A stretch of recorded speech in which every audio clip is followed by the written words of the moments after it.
How generative AI will impact the elections in US and around the world. Welcome to the generative AI election era. Around 1 billion voters will head to polls all over the world this year, while wily campaigns and underfunded election officials will face pressure to use AI for efficiencies. Why it matters. Conditions are ripe for bad actors to use generative AI to amplify efforts to suppress votes, libel candidates and incite violence. New companies providing powerful generative AI have untested and relatively small election integrity teams, while older companies have cut back those teams. At its peak in 2019, Meta's integrity staff numbered over 500 globally. AI may end up disenfranchising voters as election officials use new tools for a variety of tasks, from identifying and removing ineligible citizens from voting registries to AI-powered signature matching. Chabot's and platform algorithms risk serving up inaccurate information to voters. The big picture. This year, more people will vote than any other year between 2004 and 2048.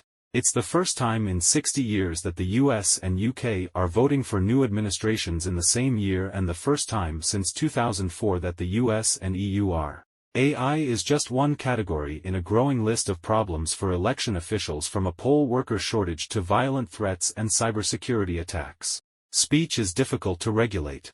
A deep tension exists between the rights to freedom of expression and information and the need to combat misinformation to ensure a fair campaign.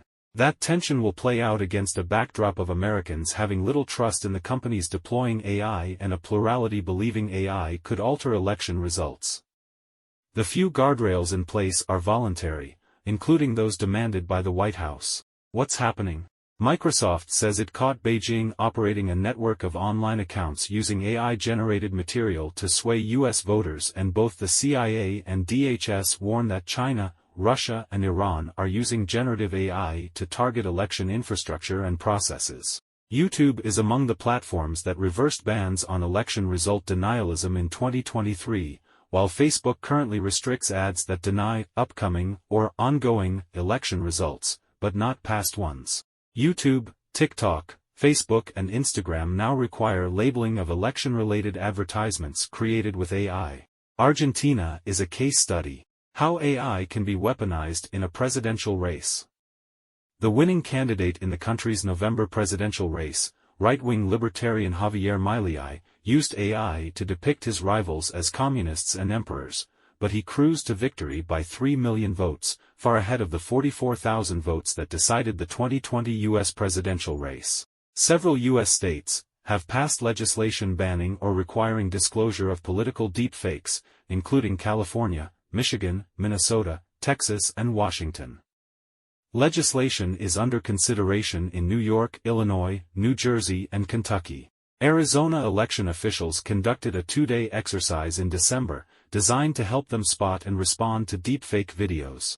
Yes, but AI is useful to campaigns and serves as a tool for first drafts of everything from speeches to marketing materials.